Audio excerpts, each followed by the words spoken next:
Uminit ang usap-usapan sa social media at showbiz circles na umano'y hindi na aabot sa bagong yugto ng isang hit na serye ang mga karakter na ginagampanan nina Jake Cuenca at Baron Geisler.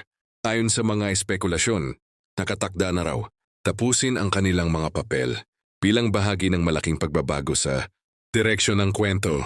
Marami ang nakaabang sa magiging kapalaran ng kanilang mga karakter, lalo na't kapwa kilala sina Jake at Baron sa pagbibigay buhay sa mga intense at makabuluhang roles.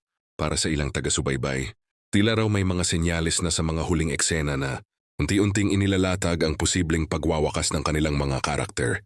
May mga netizen namang nagsasabing normal lamang ito sa mga seryeng may mahahabang yugto, kung saan may mga karakter talagang nagtatapos upang bigyang daan ang panibagong kwento at mga bagong papasok na karakter. Gayunpaman, hindi pa rin maiwasan ang panghihinayang ng fans na nasanay at tumutok sa husay ng dalawa sa pag-arte. Sa kabila ng mga haka-haka, wala pa ring opisyal na pahayag mula sa kampo ng produksyon o mula mismo kina Jake at Baron kaugnay ng tunay na estado ng kanilang mga karakter. Nanatiling tikom ang bibig ng lahat ng sangkot, dahilan para lalo pang uminit ang espekulasyon.